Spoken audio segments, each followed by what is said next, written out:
So, brand new standard, totally new format, all is well in the world, right? No, you might be thinking about last week. You know, during that like 3 or 4 day stretch of the golden period when there's 11 different decks and not all of them are built around Yorion and Lurrus of the Dream Den. Yorion and Lurrus of the Dream Den? No, my man. There used to be these cards, Omnath, Uro. Those guys got banned. It's good guys for days now. You're thinking of a week and a half ago. A week and a half ago, the format was broken with things like Omnath and Escape to the Wilds and Lucky Clover. After that, there was a golden period for several days. 72 whole hours? I think you could argue 96. But those days are gone. It's Yorion and Lurrus of the Dream Den's world, man. And I know, like, there are a lot of other decks, and yeah, it is slightly hyperbolic because maybe this isn't the end. Maybe it's not going to just continue into an even more warping spiral.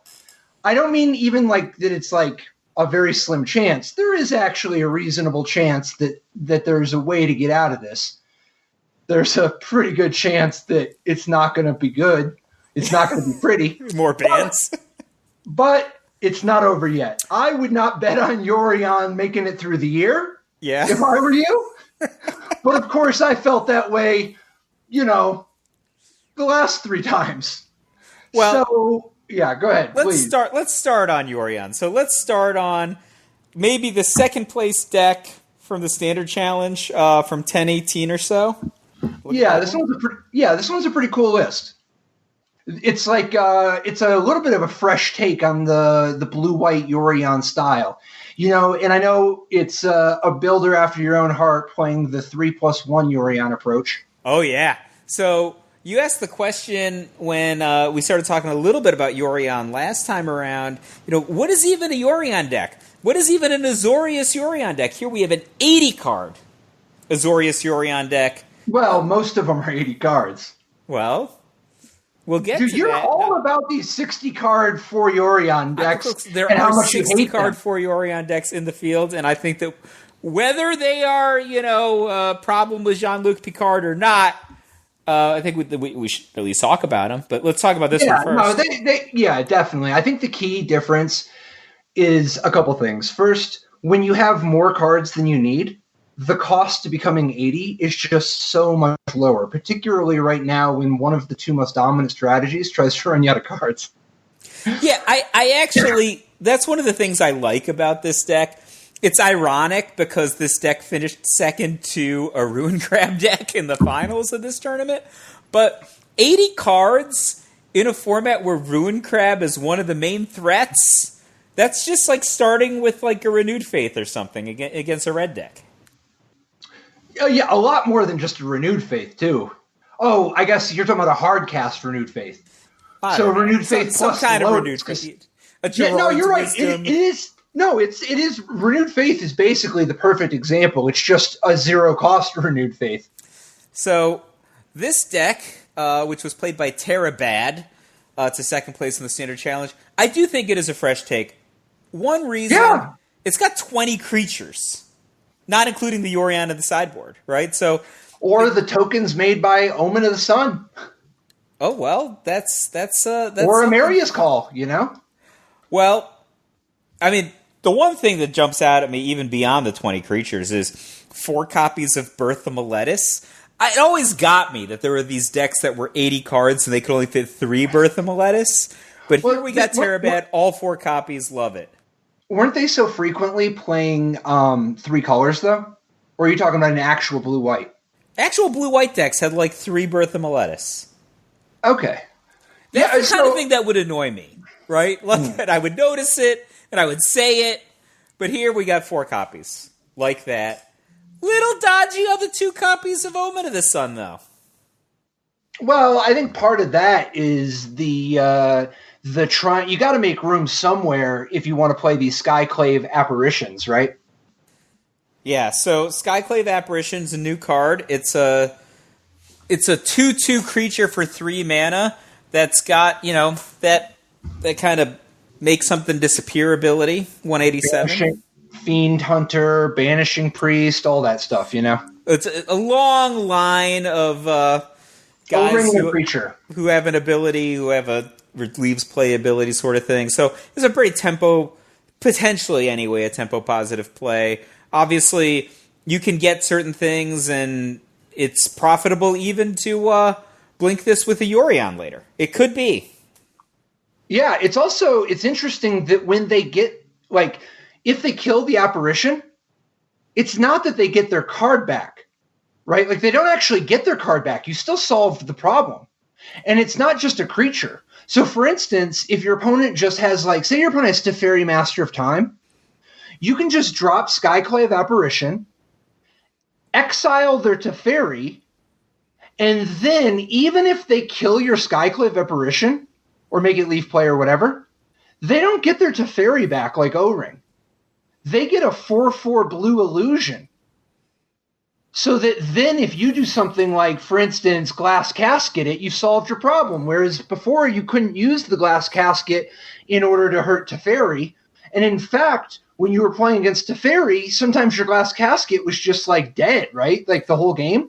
Yeah, so if you've got enough time, right, you can just dirtle around with Charming Princes or chain Yorion into Yorion or Yorion into Thassa Deep Dwelling. And that Skyclave Apparition can actually, by, leaving play and then coming back and being blinked or, being recast or whatever, or another one can be cast or you can clone it or whatever you're going to do on. You can hit lots of their permanents, right? Isn't it? I mean, obviously you can't blink the same token. You can't actually blink their token. It just exiles up to one target non-land, non-token permanent that you don't control with converted mana cost 4 or less. Holy cow, what a smooth read. But, so obviously you can't just blink the same token, but you can, turn all their stuff into just vanilla XXs. Yeah, and potentially just clean up the board with Shatter the Sky. Yeah, but the thing is, if you've got, just a 4/5, their XXs are, just can't get through the 4/5, right? Or, a Dream Trawl or something where are you going to get a 4/5? No, if you've got a Yorion, right? I'm just kidding. No, of course. I agree with you.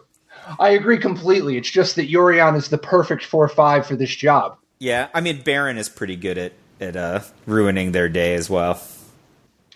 Yeah, that's true. Baron bounced the token. Yeah. That's sweet. Yeah. So, you can go, Skyclave Apparition, Charming Prince, Baron, and then Baron's got all that other text. It's, anyway, lots of 187. Sublime Epiphany, too. Remember, Sublime Epiphany, it's choose one or more. So, one of the modes is return target non-land permanent to its owner's hand. Bounce their illusion, So... This seems like if you don't kill them and you don't have reach, as in the pre-keyword reach, some sort of fireball effect, they are just going to drag you out if you're based on having good permanents in play, and it's going to be miserable. They're going to get slightly more advantage every single a little bit of more advantage, half a card a turn, every turn for the next, call it 70 turns, right? Because that's how many cards they're going to be able to go through. I don't know about all that, man. Dude, you're playing with Maze Mine Tomes and Solemn Simulacrums and Seagate Restoration and Sublime Epiphany. All right, it could be 40 turns. There we go. And that's only if they're kind and they don't kill you. You can kind of a Marius call through this, right? So, actually, about jumping back for a second to the Omen of the Sun, I'm not so sure. Why does this deck have only 2 copies of Omen of the Sun? Normally, you'd be like, oh, you can only have room for so many 3s. But this deck has a billion 2s, and it doesn't have very many 3s. It just has 4 Skyclave Apparitions, that Baron that you mentioned, and then 2 copies of Glasspool Mimic that half the time you're playing as a land anyway. Right? And that's just not very many 3s for the whole deck. What are you even... It's not like this deck has that many tap lands either. What are you even doing on... and this is an 80-card deck. What are you even doing on turn 3 besides playing a 2-drop a lot of the time? Well, to be fair, Omen of the Sun is pretty bad against Dimir Rogues. That's it's they're It's not not even like it's even good in this matchup either. like in the mirror. their offensive card is a 0-3 that never attacks. All right, like you're not going to catch them with oh, it's mid combat. You got me. You got two of my guys. Gain some life. You have your permanent. You're going to bounce with Yorion. Or blink rather with Yorion. It's going to be miserable for me. Like, imagine you were mono red and you were like sending with like two of these miserable 1/1s that they have. I mean, you could really get mono red with Ominous. Wait, hold on. I want to make sure I understand. These miserable 1/1s, the only 1/1 they play with is his first strike. Right.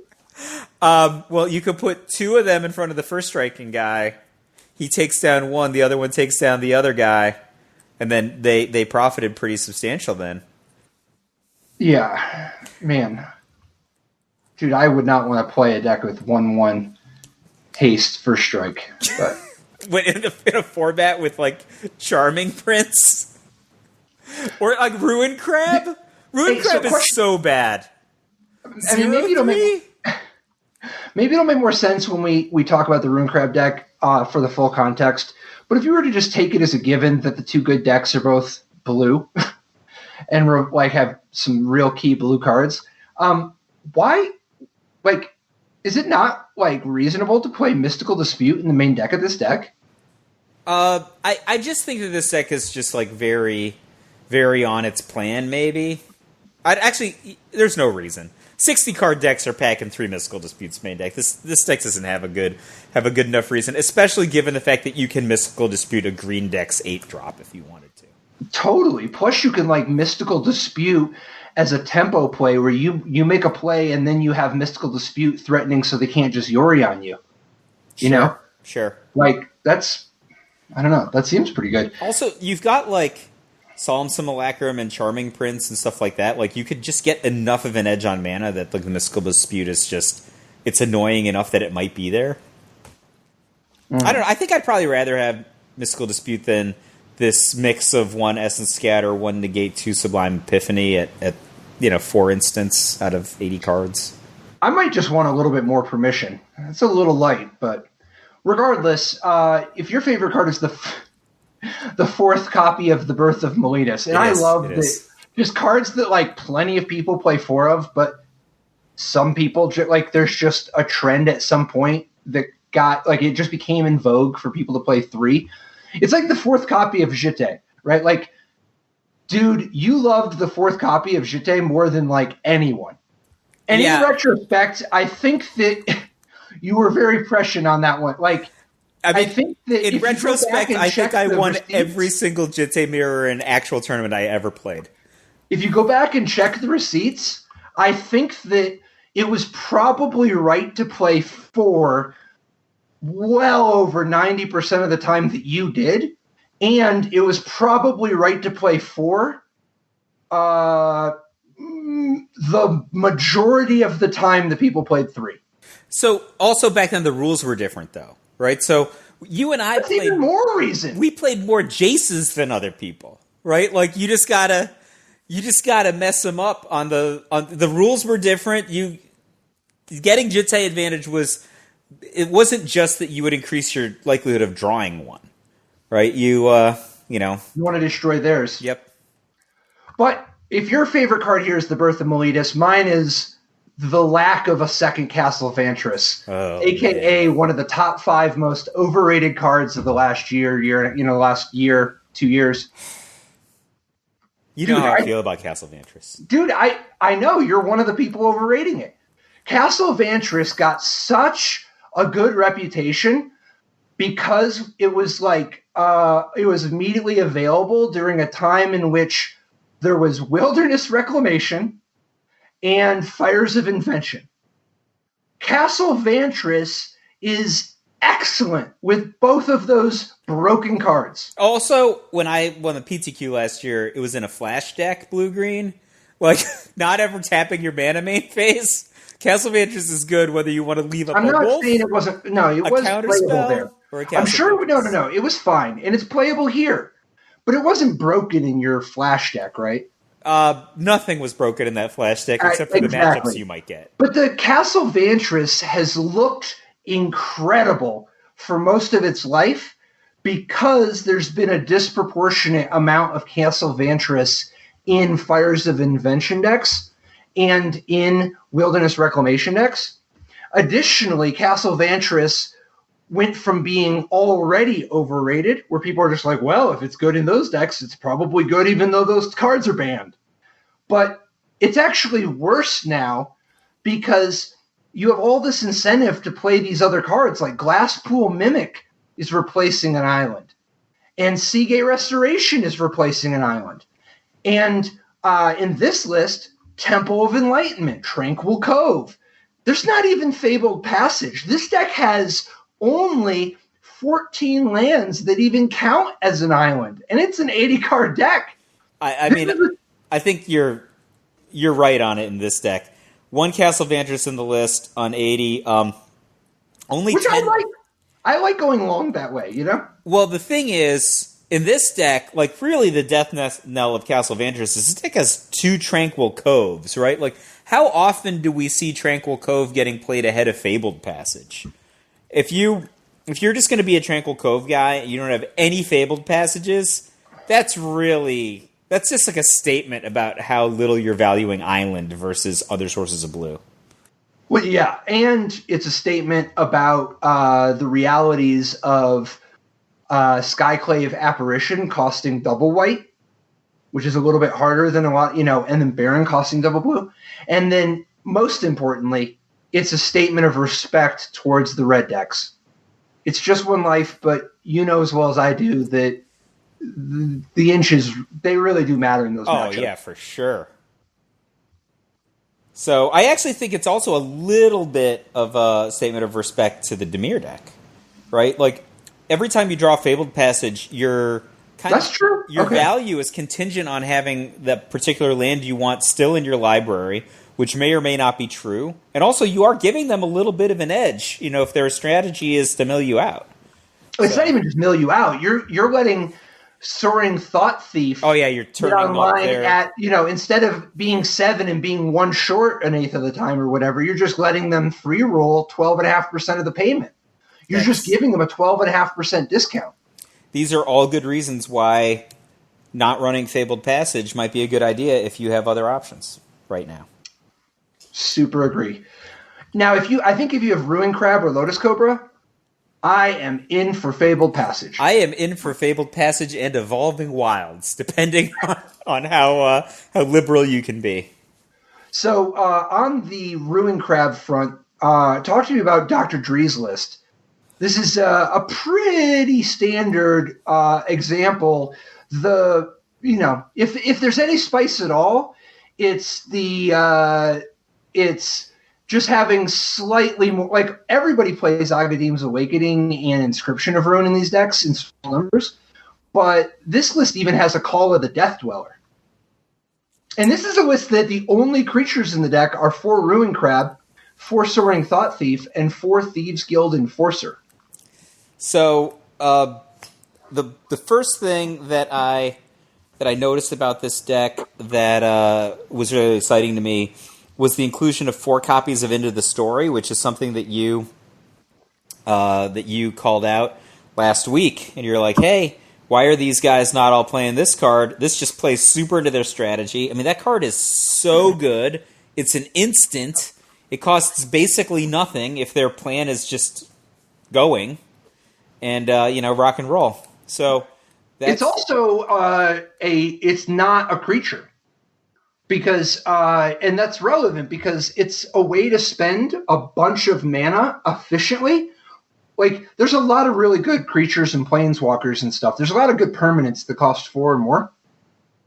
This list sacrifices those in order to have Lurrus of the Dream Den in the sideboard as your companion.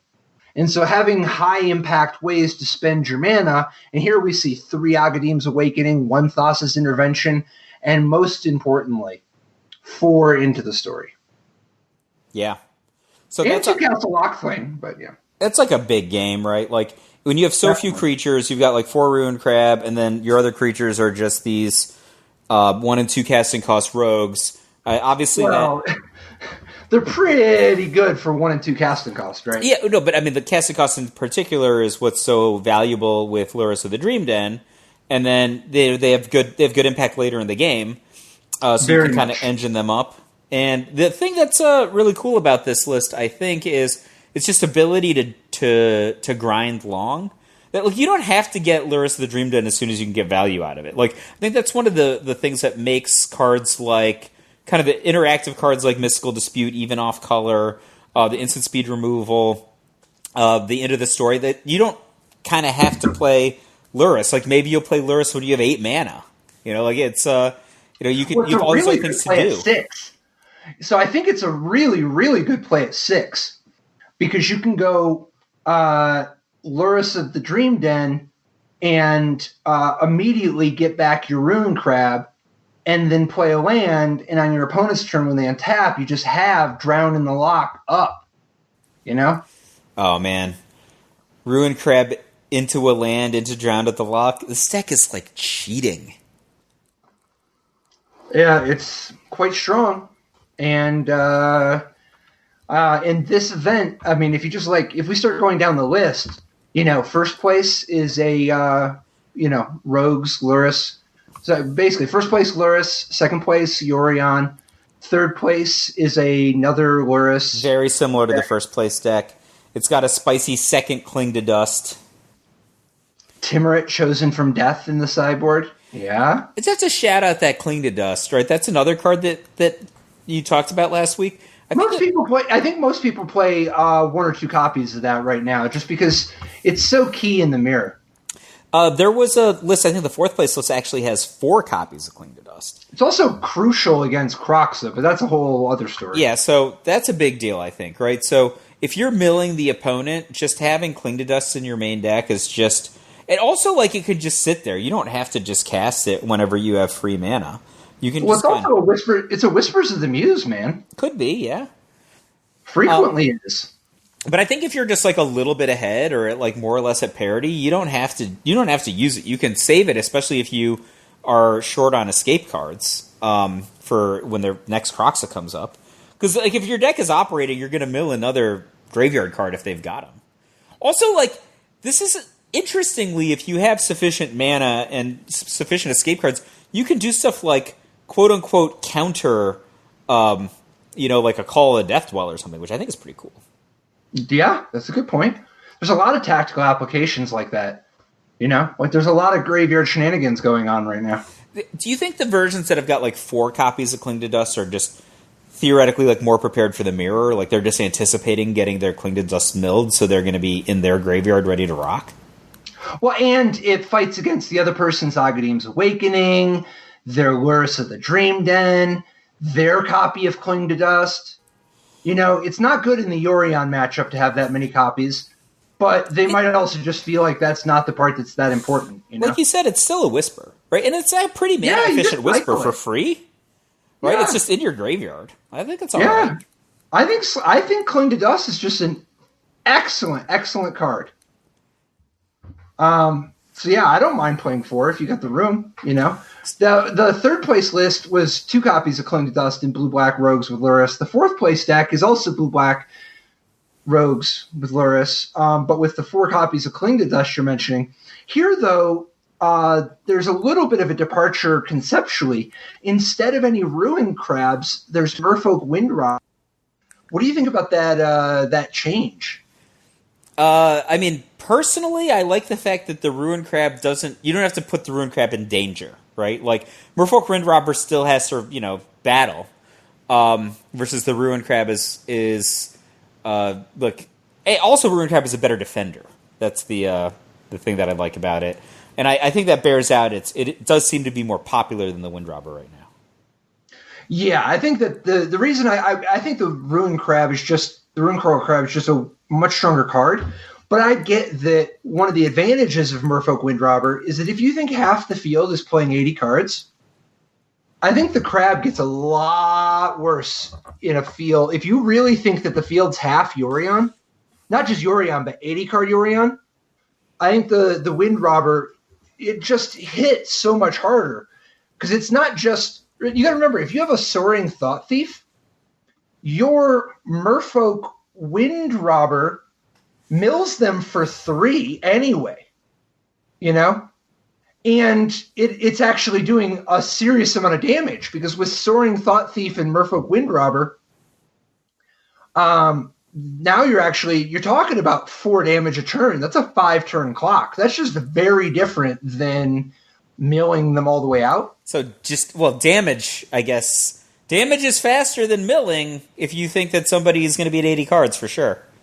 And that's, I think, the gamble that's going on here, is because the Crab is a much stronger card and has more good options. But I think that the Wind Robber is a metagame call if you just think you're sick of the amount of 80-card decks.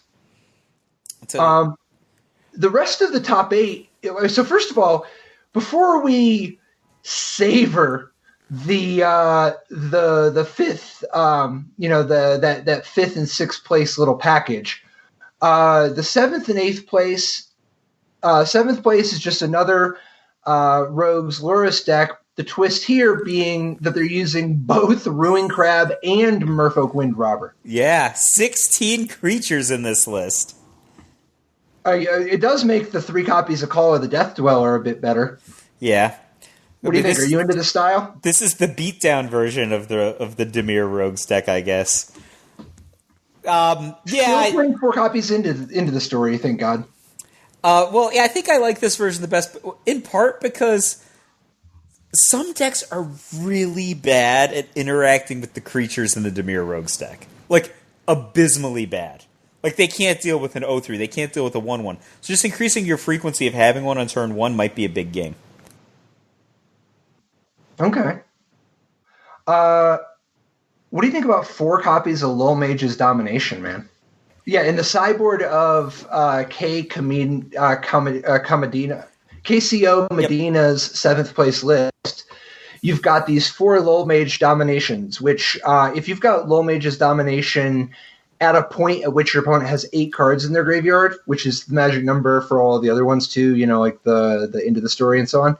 But if you hit him with Lil Mage's Domination, you can steal a creature with converted mana cost 3 or less for just blue, for just 3 mana. So you can stealing somebody else's Ruin Crab could be kind of sick, right? I think that's got to be the plan here, right? So I'm into it. I think that's a really inventive. Dude, you can steal Lurrus for 3 mana.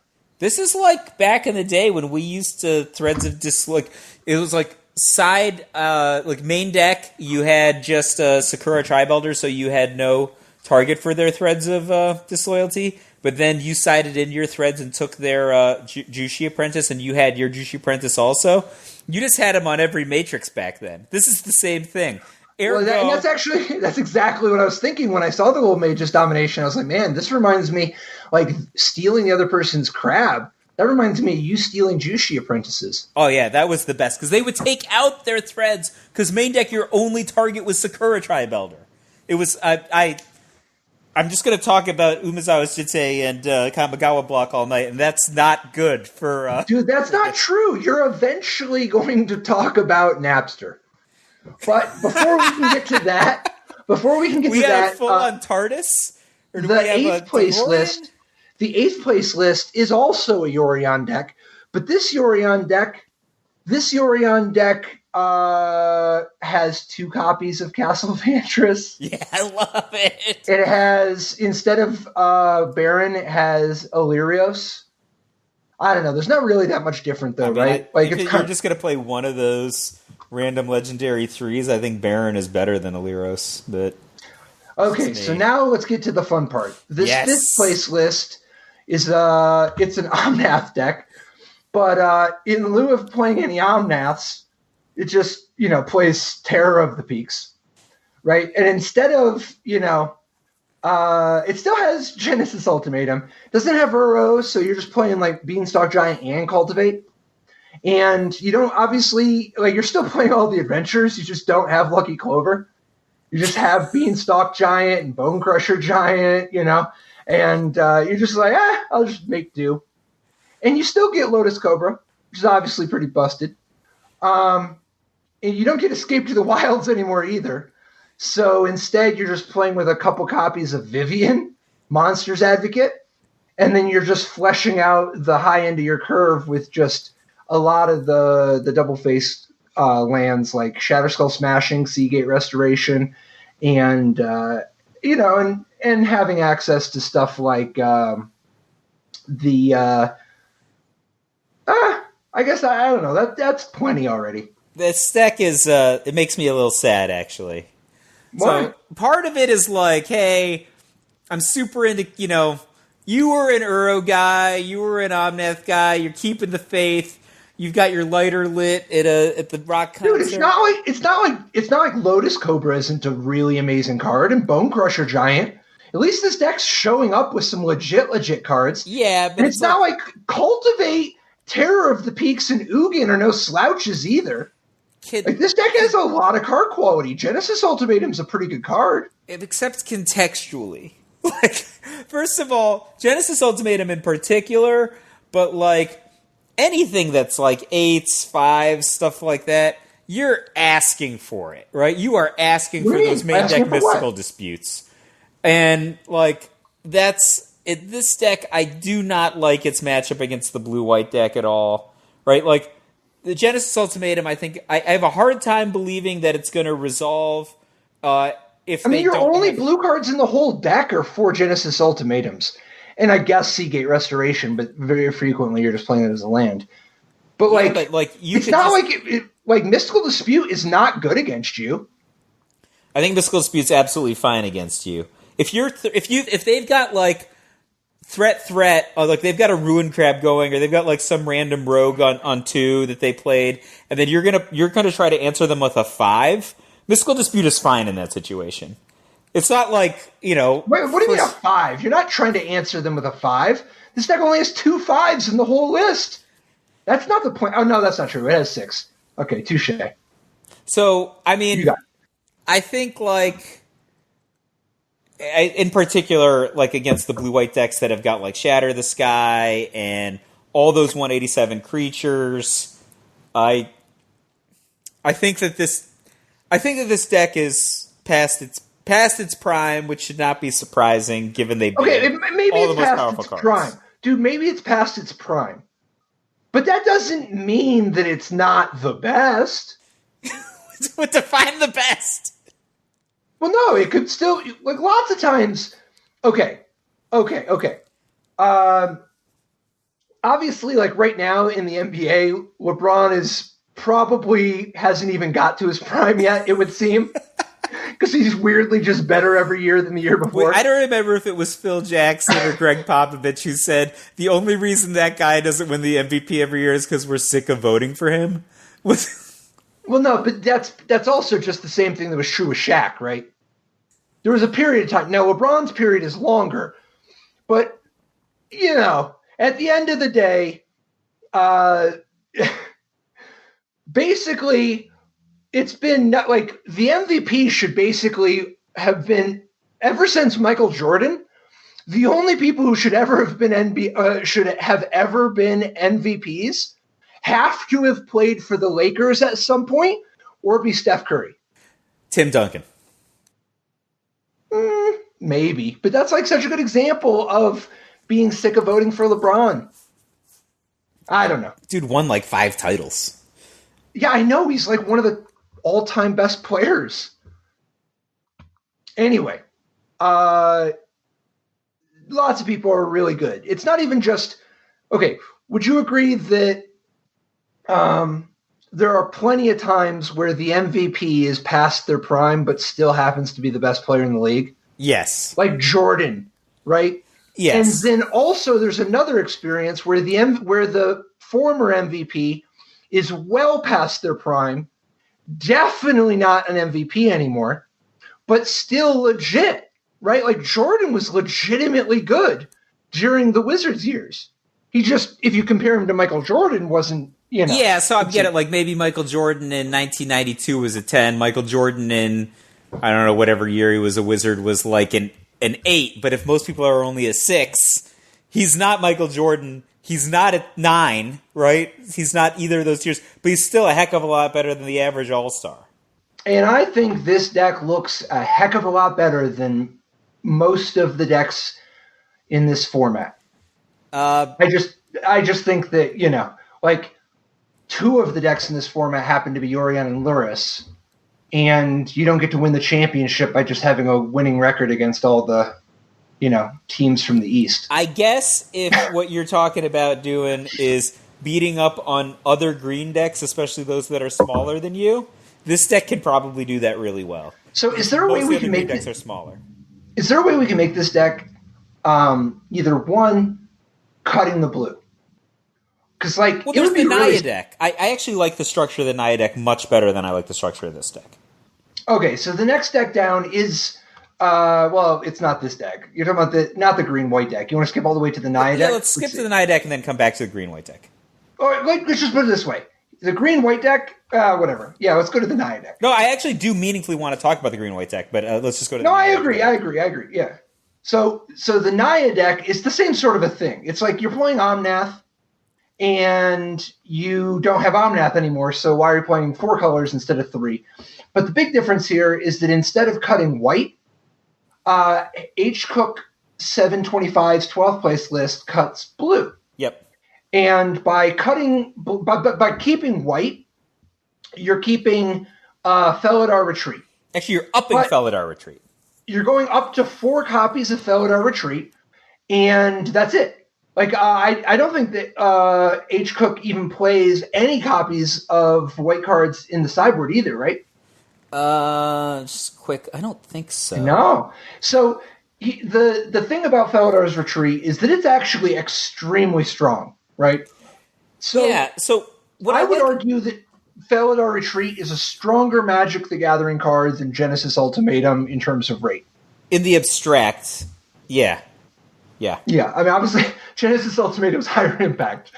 But, if you just resolve a Felidar Retreat and say done, and you resolve a Genesis Ultimatum and say done, there's a reason one of them costs, on the order of twice as much mana as the other one. But so this deck, it's got a lot of similarities, Llanowar, Visionary, Lotus Cobra, the Cultivate, Ugin, all that.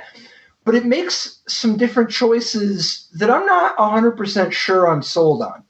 So, right, go ahead, please. So this deck is actually highly emblematic to me of the decks that are just super bad at interacting with the creatures in Dimir, right? This deck doesn't even have the Bone Crusher Giants, right? Granted, some of the creatures you have to deal with have 3 toughness, right? But this deck's answer to a 0/3 costs 8 mana, right? So it's not good from that dimension. But what I do like about it versus the Genesis Ultimatum version is if you get out that Felidar Retreat, right, you can play a second turn Wolfwillow Haven or a second turn Lotus Cobra, get out the Felidar Retreat. Or the Tangled Flora. Sure. Or, God forbid, the next turn get out to a second Felidar Retreat. You can just win on chip shots, right? You're just play out your Fabled Passages, play out your Evolving Wilds, utilize your, Solemn Simulacrums or other ramp stuff, and you just beat them with you don't have to do another bigger thing than that. That, I think, is very, very compelling.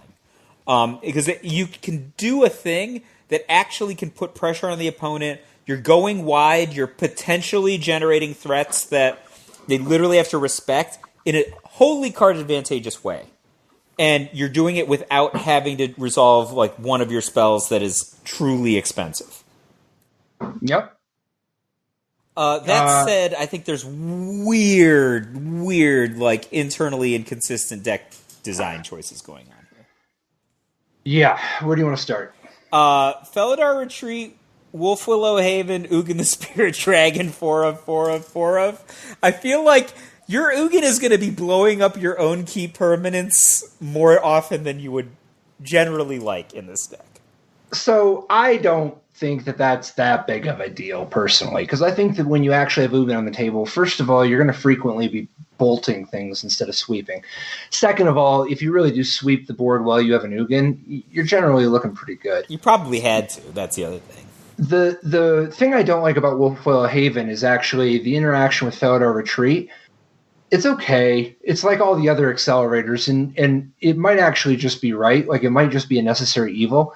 But the part that I'd be curious about is if we can do a little bit better with the rest of the mana base and then revisit the accelerators. Because when I look at this deck and I see 2 Evolving Wild, 4 Fabled Passage, 11 forests, 2 mountains, 2 plains.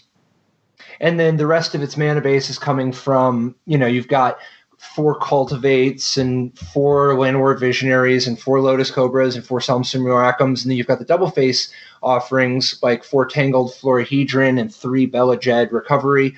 And then you've also got the aforementioned Wolfwell Havens.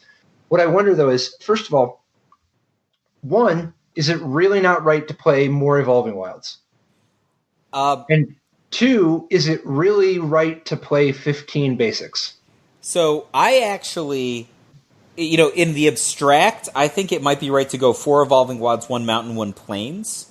You never really need a second Mountain or a second Plains in any of the cards in the main deck.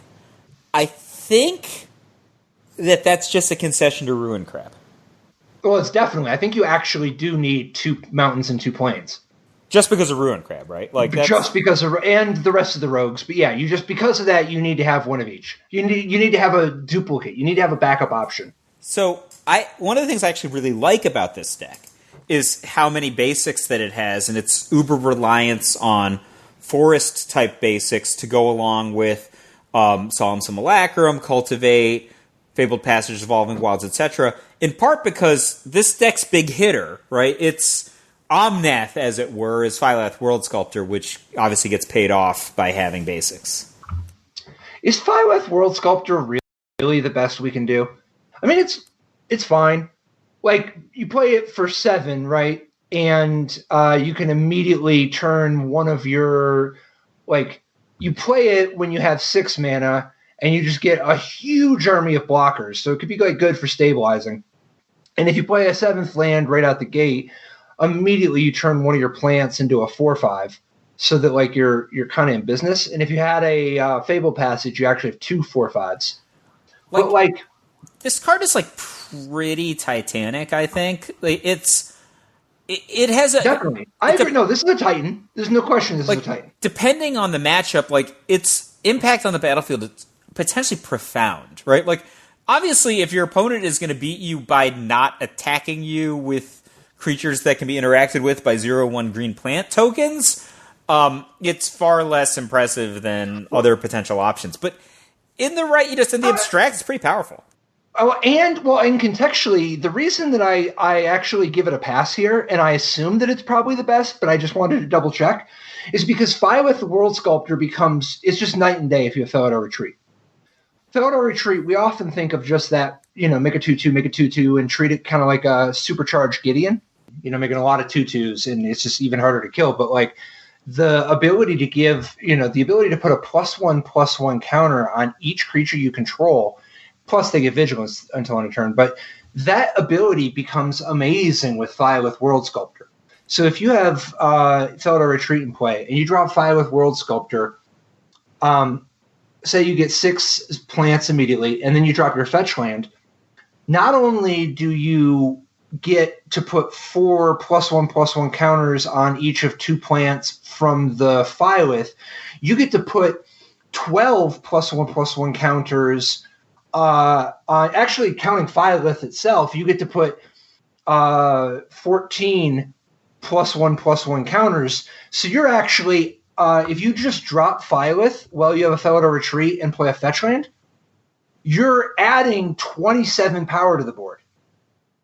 So I think when you ask the question, can we do better than Phylath? I don't know. This deck seems like it utilizes Phylath pretty well. I think so. And highly synergistically. The other thing that I'd say about this deck that I really like is, especially a card that's really weird to me being Wolfwillow Haven as the accelerator, I think it's important to have 2 mana permanent acceleration. So I think Tangled Florahedron is also very good in this deck. Because I agree with that. It lets you play the first Wolfwillow Haven on turn 3. Then if you are really lucky and you have 2 copies of Wolfwillow, I'm sorry, the first copy of Felidar Retreat on turn 3. And if you're really lucky and you have 2 copies of Felidar Retreat, you could just play it and then immediately get doubled up abilities. And obviously you're just snowballing impact from there. Yeah, and Felidar Retreat is also the exact type of threat that if your opponents are all metagaming, they're all playing these blue decks that are metagamed against other blue decks, and then they're just teched out with lots of main deck mystical disputes, If you're the person who's just holding Felidar Retreat and they have 1 mana open, and you just get to play your Felidar Retreat, you can just ride the Felidar Retreat to victory a lot of the time. That's what I really like about this version versus the Genesis Ultimatum version. Its third turn play can potentially be irresistible. That's the thing. It depends how fast they can kill you, right? But if you're actually trying to compete using 1-for-1 removal or something against landfall, like that's I think in favor of the Naya deck. Yeah, and you've even got the Chainweb Arachnir out of the sideboard, and just like Kroxa is so good against the mill plan, Chainweb Arachnir is pretty. It's not as good as Kroxa, but it's pretty decent because one of the nice things is that just like sideboard cards that you can tutor to are always a little bit at a premium. If your opponent's going to be milling you, and your sideboard cards have escape, you're actually getting extra looks at your sideboard, And when you actually escape the Arachnir, it comes into play and can immediately do its damage to the key rogues. Like it doesn't deal with the crab, but it can actually deal with whether it's the Wind Robber or generally its primary thing is that it's just killing the actual Soaring Thought Thief, Well, again, the Wind Robber matchup, if you just happen to draw a Chainweb Arachnir, it's pretty good there. Definitely. Yeah, I do think that... Dude, it's also not impossible to just, have a Felidar Retreat in play, crack a fetch land before the ability resolves, and get your guy a little bit bigger. Oh, I like that. Any angle, all parts of the buffalo, all good. Just one thing, this is a Gigantha the Wellspring deck. That's another advantage it has over the Genesis Ultimatum version. It can play Gigantha the Wellspring. And this is not the worst Gigantha deck either. No. Because, Gigantha being able to help power out Phylith World Sculptor without having to play a land for that turn yet, that's kind of nice, I was actually thinking this deck has got, 4 Cultivates, Solemn Simulacrum... It's got all these Land War Visionary. It's got all these sources of card advantage, but that card advantage often manifests itself as just more mana that you put into play. So hey, I've got 3 extra mana. Just draw a card out of your sideboard with it. 5/5 for 5. You could do worse.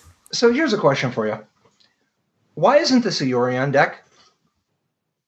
You can blink your Land War Visionary. You can blink your Phylith World Sculptor. You can blink your Solemn Simulacrum. Yorion's just a better card than Gigantha by a fair bit.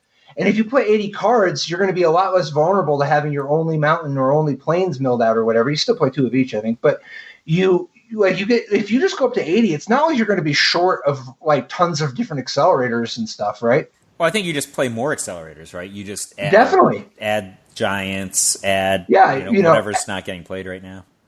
Totally.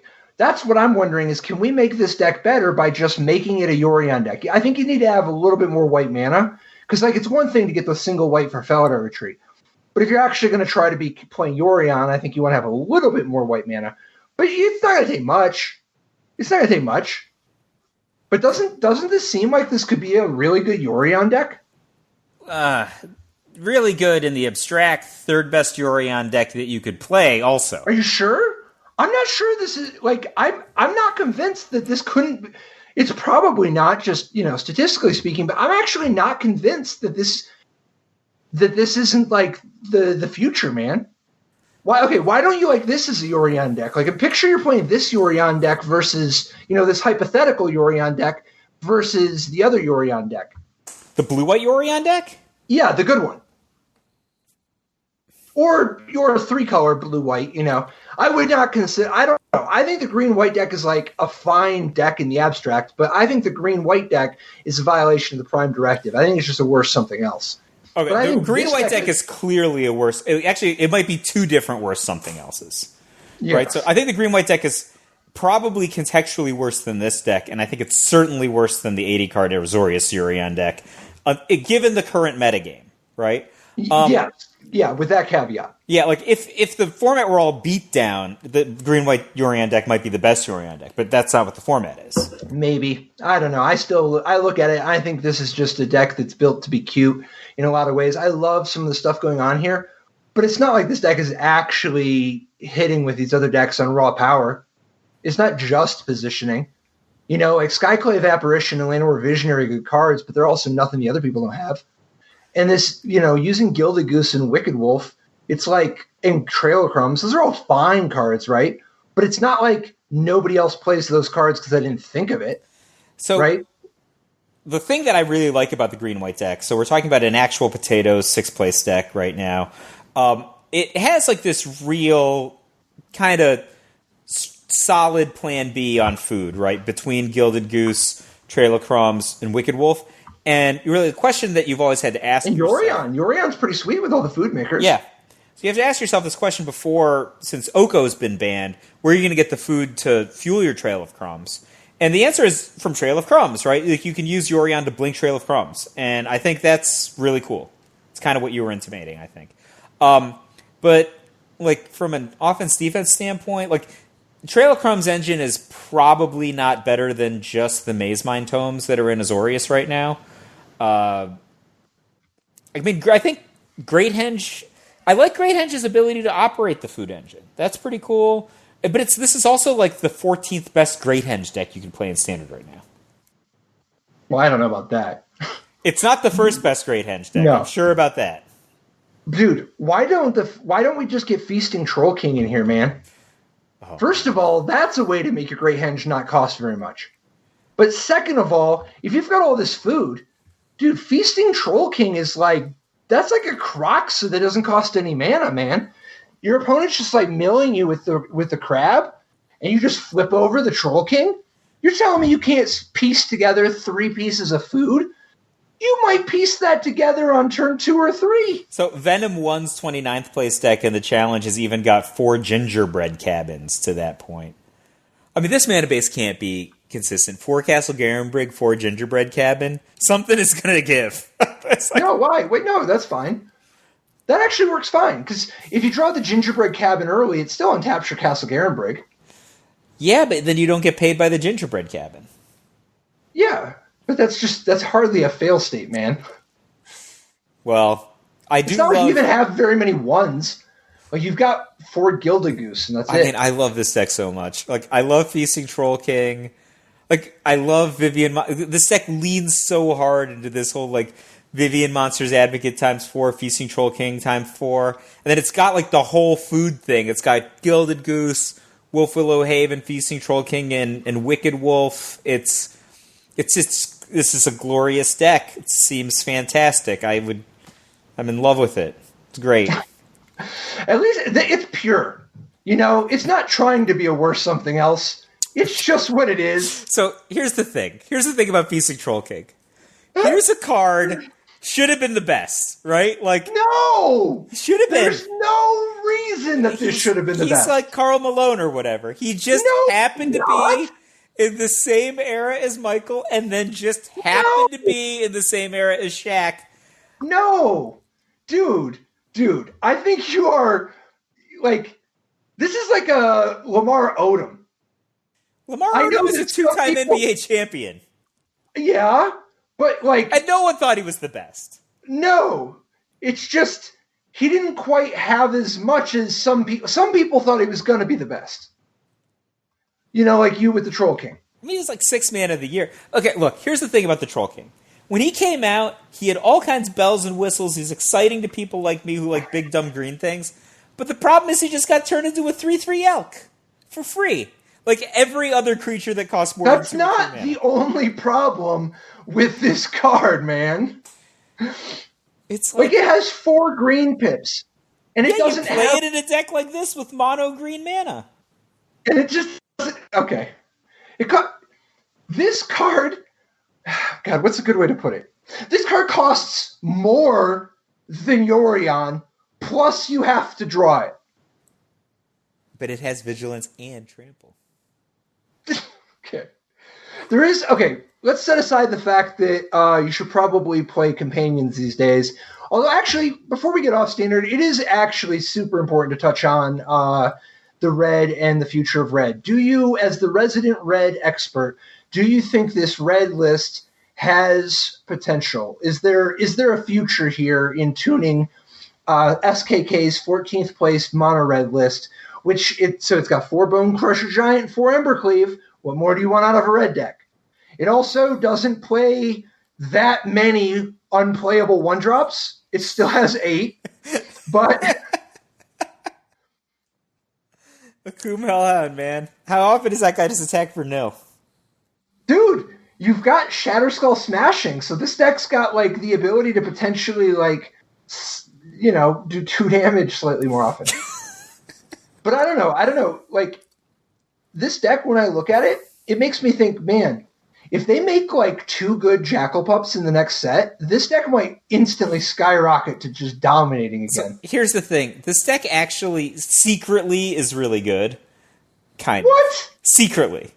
What do you mean? Oh, no, what I mean is secretly really good, kind of. Kind of, right? The kind of is the part that makes me go, what do you mean? So it's got 2 Phoenix of Ash main, 2 Phoenix of Ash side, 3 Ox of Agonis side. This deck is ready to rock and roll. Plus 3 Scorching Dragonfire. Yeah, if you're a Rune Crab guy, this is the deck you don't want to play against, I think, if you're a Rune Crab guy. Yeah, but when you play against one of those people playing with Forest, that's not great for you. Well, but at least they don't have Pelt Collectors anymore. But I don't know. Do you actually want to play against Yorion either? I think it really depends on their draw. Right, like if they get the no, not whether you want to play with it or whether you want to play against them is hopefully just a combination of your own skill and your the utility of your heuristics, because you don't get to decide whether you want to play against them after you look at your opening hand. Oh no, I think their draw is the one that's highly variable, right? Like they've got a lot of stuff that's not very good at combat on the battlefield against a deck that has shock. Right, but they have other cards that just are going to wipe the floor with you. That's okay. So you think it's super variable, high volatility? Yeah. Well, fortunately, they can just draw Yorion every game. But we would be remiss if we did not touch on, some pretty interesting moving and shakings that are kind of taking the Pioneer format by storm. So, while some people, such as myself, want to be are just really drawn to the idea of Snoo Mrick's second place list, which is, 2020's greatest bands. It's just Fairy Time Ravelers and Uros and Omnaths and Escape to the Wilds and Growth Spirals. It's and then all of cards. Them. And not only is it like all the cards that got banned, really, it's also the only other cards I would believe you if they got banned. Like Lotus Cobra. Even Genesis Ultimatum, as far as that kind of thing goes, I would believe it. This deck even has 3 Felidar retreats. Yes, this deck is top notch when it comes to card quality. Yeah. Right. But the thing I would do different in this list is I would play. So this list has 3 Anger of the Gods. I would play 4. This list has 1 Soul Guide Lantern. I would not play the Lantern, and in fact, I would play 4 copies of Rest in Peace. So you would 50% of your sideboard just anti-graveyard. More. 4 Anger of the Gods and 4 Rest in Peace, because there are decks first of all, there's a lot of graveyard decks. Some of the graveyard decks are unassuming, like Cheffin's third place list that's just kind of another take on Dredge. It's got Breaking and Entering and Stitcher Supplier, very self-mill things, a Minister of Inquiries. And then what it's trying to do is just abuse a bunch of Silver Smoke Ghouls and Prized Amalgams and Uros and Skyclave Shades with the occasional Creeping Chill. Yeah, plus, I know... Shout out to Bracos, though, Apex okay, of Forever. Yeah. Shout out, 1 copy. I know, that's your boy. But the ones that are actually a little more concerning, the graveyard decks that are kind of at risk of just breaking the format in half, are things like Bazooka Boys. Bazooka Boys' 10th place list. It's 80 cards.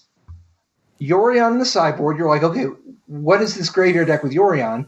how's it casting Yorion? Good question. Most of the time it doesn't. It doesn't earn any land. So this deck, it gets its mana from double-face cards like Agadim's Awakening and Turn Timber Symbiosis, Seagate Restoration. It has literally 0 lands. Literally 0 dedicated land. And then you've got lots of cards like Kazandu Mammoth and Tangled Florahedron. There's a lot of cards that you can just Pelaka Predation, Hagra Mauling, Vastwood Fortification. This deck has a ton of mana sources for a deck with no land. And what you're trying to do is you're trying to get either Balustrade Spy or Undercity Informer. Now, you have 8 copies of those, and then you also have a bunch of ways to go get them, like Neoforms and Eldritch Evolutions and so on.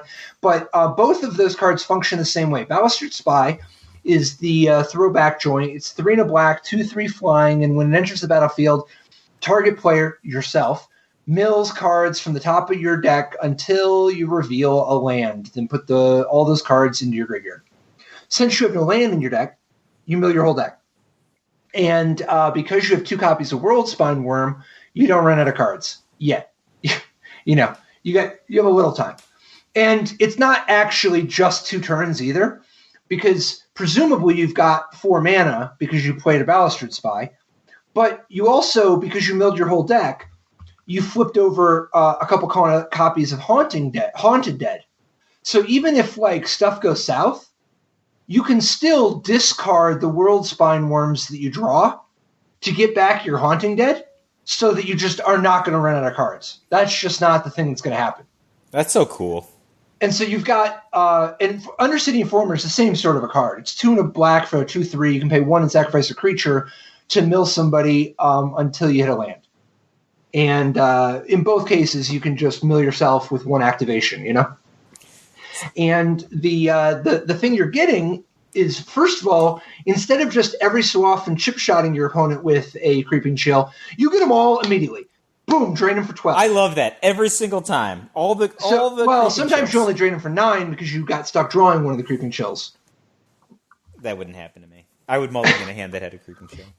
But, so you're draining your opponent for usually 12, sometimes 9. And that does not, when you get 60% of a Donate Illusions right off top, that doesn't leave that much. You don't need that many leftovers. First of all, if you hit your opponent with some of the garbage already, who knows? But second of all, if your opponent did any damage to them with any of their lands. I think that's a big deal given the popularity of cards like Seagate Restoration. Yeah, and Godless Shrine. People are playing shock lands, and they're playing double-face lands that do 3 damage. The fact that you get a 12-point drain right off the top, that's already big. But then you're also getting back 4 copies of Prized Amalgam, 2 copies of Silver Smoke Ghoul. You have access to a couple Haunted Deads. So, you don't need to have the biggest graveyard army. They only have to do, 8 to 11 damage, So that seems, pretty exciting. And then you're like, Yorion, that's kind of an ambitious deck to try to play Yorion in. You could cast it. You got Seagate Restoration. You even have 1 Amaria's Call. I mean, you could Paradise Druid that mana. Yeah, but the real thing about Yorion is that, first of all, sometimes you just want another card and you're already playing 80. But second of all, you just discard it. You discard the Yorion to Collective Brutality. You discard it to Haunted Dead. This is a deck that sometimes gets benefit from the companion nerf. You can't discard it. You wouldn't be able to discard it if you had to just play it. Yeah. And you can draw it for 3 instead of 5. So Plus, you got to remember, you get the disruption of Driven Despair, by the way. That's the other kind of exciting thing. You get to just mind twist your opponent. I really like the consistency of this deck. You can pretty aggressively mulligan to Balustrade Spy or Undercity Informer and then just have the mana for it because so many of your cards are double-face lands. And the thing is, you actually kind of get benefit by having a smaller hand, right? And having more cards in your library rather than your hand. Yeah. Yeah, you can. And that's actually, it's kind of important how much the having more cards in your library comes up. But to get an idea of the speed of this thing real quick, though, you are very frequently on turn 3 going to mill yourself, drain your opponent for 12, present an incredible, huge lethal board, and a Mind Twist next turn. Because you have all these 2-cost accelerators, but you also have things like Eldritch Evolution and Neoform. You know, like, even if you don't have a 4th land that's untapped, you could just take your 2-cost accelerator and sacrifice it to Eldritch Evolution and go get the Spy. But this deck is really consistent for an 80-card deck with no mana. So this is the top of the food chain, you think? It's warping the format anyway. It's obviously like Dredge, one of those decks where, yes, it's the most powerful deck, it's the most warping deck, but you can beat it if you try really hard, you know? Because it's really hard for this deck to try to fight you on the merits. You know what I mean? Like to just play, like, this is what I do. I just have 2 3s for 3. I have a 2/3 flyer. I guess I'll just mill you. God forbid you draw the World Spine Worm. Right. But if we look at the next version down, you're like, L1X X0's 11th place list. This deck looks very, very similar. This is almost the exact same deck. What's different? Oh, the difference is it doesn't have Yorion. It's just 80 cards, no Yorion. 80 cards, no Yorion. I cannot imagine what the benefit of that is. Dude, well, if you don't go get the Yorion anyway, and it's like, well, why are you bothering to play 80 cards? Well, I'm playing 80 cards because if you only play 60, that's like 20 less cards that you draw when you flip your deck. Because when you flip your deck, it's kind of like you're drawing your whole deck, right? Yeah. Because all your graveyard cards you just have access to. But if your deck is 80 cards, you just have access to a lot more. And the reason you're like, well, why don't we play 100? Well, at a certain point, you only have so many double face cards, and you start having to play with an awful lot of the ones that only come into play tapped. Plus, at the end of the day, you can't play more Undercity Informers and Balustrade Spies. You can play more Eldritch Evolution and Neoform to a degree, but like this list already has 4 Evolution and 3 Neoform, so it's not like there's that much further you can even go on that axis. I mean, also, you don't want to really reduce your likelihood of playing a second turn in Accelerator, right? You know, with Tangled Florahedron or something like that, if you can help it. Yeah, well, there are enough other accelerators. You could just play more of them. The problem is playing the second turn accelerator because of having an untapped land. Access to a double-face card that's untapped. All right, so this weirdo version, 80 cards with no Yorion, that must be the top of the food chain. Well, maybe. But I think the deck of the week has got to go to Andrew 1232's 13th place list. Not only is it a big deck with no Yorion, it's just 77 cards. Because at a certain point, like, if you notice, like, he's playing the 4 Undercity Informer, 4 Balustrade Spy. You also went up to 4 Neoform, 4 Eldritch Evolution, which is maxed on all those. He got everything in that he wanted. Why go to 80? If you're not going to play Yorion, why go all the way up? If 77's enough, why not just play 77? All right, that's got to be the deck of the week then. I think so. I think this deck is not necessarily. I think it might be right to just put 3 more cards in and have a Yorion. Personally, you know, I think you even have white cards in the sideboard. I think 80 cards with Yorion would be my decision if I went this way. Yeah, I think I would. I personally think that the problem is already the format's like a third. All spells, and I think that by next week it's going to be half all spells, and I think something in this deck there's a high risk of a key card getting like one of the two, basically one of the two Undercity Informer or Balustrade Spy. I think one of those 2 cards might get banned in the not too distant future. In the event that enough people play Pioneer, since it's not an arena, you have to play it on Mitgo or whatever. But anyway, That's I think pretty clearly the deck of the week is whether you play 77 or 80. I think playing zero land and completely taking over the format is a strong opening week. That is a very exciting. Life didn't work so great. Tried to play dredge just for jailer hate. Ghostly prison waiting for my untapped phase. Your core trapped in amber stasis state. Lost a lot of friends, got left behind. Had to find a way not to lose my mind. Trapped in a vault with nothing but time.